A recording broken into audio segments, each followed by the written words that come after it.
What are the processes that they adopt to do all this that they are saying that they will do?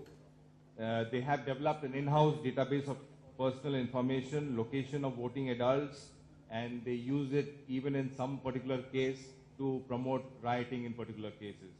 So basically for the benefit of their client. They use dynamic IPs and computer physically located outside India so that nobody can trace who has posted these viral content on the net. They hack into machines outside their offices for posting defamatory content using their IPs. They make cash transactions so to avoid paper trails of their activities. They use internet-based messaging systems in violation of all TRAI regulations. They use short message codes instead of sending mass text messages. They use overseas servers in Russia, Ukraine, and other places to route campaign mails and SMS over the net so that the companies in India remain isolated for that. They have developed strategic applications for smartphones to push campaigns to users even 3 days prior to when everything is forbidden by the EC. They set up offices in remote physical locations so that it's very difficult for them to detect these companies. They hire content writers and graphic artists to make defamatory content appear attractive to viewers. They use assembled computers so that you cannot trace where the computer was bought, so there is no forensic traces.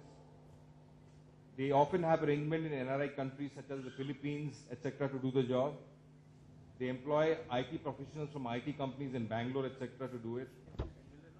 We further did two things because the fees ranging for what they do range from say 1 lakh to 2 crore to 3 crore. I mean, there's a whole range of price list for Facebook followers, tweets, and of course, if you wanted to do defamation, there was a whole separate price list, etc., etc. So we also, just to prove a point, we also got one of them. We decided that we had to do a transaction just to show that what they were talking was not in the air, that they would actually go and defame some entity. And obviously we couldn't let them defame a living legal entity. So we created a fictitious company called Mercury Aviation. We created a fictitious page of Mercury Aviation, a Facebook page and a website. And we told them that we are interested because we are competitors of this fictitious company, that we want you to defame this company. And they charged us a particular amount of money. We gave them a little advance, and they just got on and just defamed that company. There's a whole list of printouts that we will have, and you will see in the documentary about how they went about defaming Mercury, this non-existent Mercury Aviation.